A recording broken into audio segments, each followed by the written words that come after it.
وين ودلّي إن إذا عدها لساعة أو لسك ماجو أو لسكاف لقيتيو محاك يعني بقى سمع في المدن قرقرني تبغى نكون حسابتنا متى كان قوة ريا ولا اللي لها شيها وحتري كافي كليري أو كلها عروتي أو كحموجيس وحمكسيس لا العقد إلا العقد بقصو كشيء وبتحسنا ونسوق عندنا ولا dagaalka ka dhex soconaya fanaaniinta abwaanada iyo weliba majaajilistayaasha ku nool magaalada London ayaa sii xoogeysanaya isagoo fanaanka iyo weliba sidoo kale abwaanka iyo majaajilistaha weyn ee Farax Murtilo ku soo biiray xiisada dagaal ee ka dhex soconaysa fanaaniinta ku nool gudaha magaalada London. arrintan uu ka hadlay fanaan Farax Murtilo ayaa waxa uu waxyaabo badan kaga hadlay sida ay ku bilaabatay dagaalkan, waxyaabaha sababay iyo weliba sidoo kale in uu guud ahaanba dambiga dusha ka saaray Abuukar Maadi oo ah ninka soo saara sheekooyinka ama riwaayadaha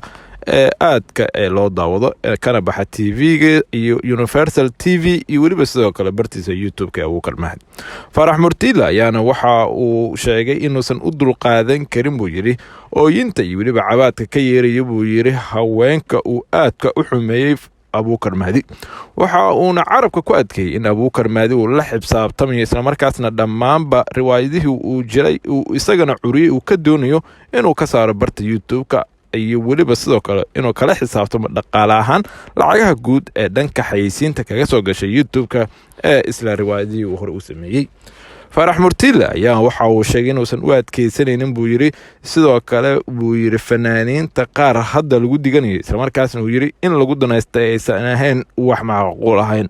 waxa uu soo barbar dhig xoogan uu ku sameeyay Farax Murtilo sabab riwaayadaha heesaha iyo weliba sidoo kale gabayada qaabka adduunka looga kala isticmaalo copyright-ka marka ay noqoto isticmaalkiisa iyo weliba curinta cid iska leh. waxa uuna sidoo kale tusaale u soo qaatay sanadihii hore ee Soomaaliya waagii dowladnimadu ka jirtay qaabka loo adeegsan jiray majaajilada riwaayadaha iyo weliba sidoo kale heesaha in la isticmaali jiray isla markaasna TV-yada qaranka marka ay ka baxaan lacag la siin jiray fanaanka ama majaajilista. waxa uu sidoo kale isbarbardhig xoogan uu ku sameeyay dalka Djibouti oo sheegay inuu booqasho ku tagay isla markaasna uu sheegay in fanaan kasta iyo weliba sidoo kale majaajile kasta iyo gabayaa kasta heesta uu sameeyo ama majaajilada uu sameeyo uu ku heliyo lacag haddii laga sii daayo TV-ga ama la geliyo baraha bulshada.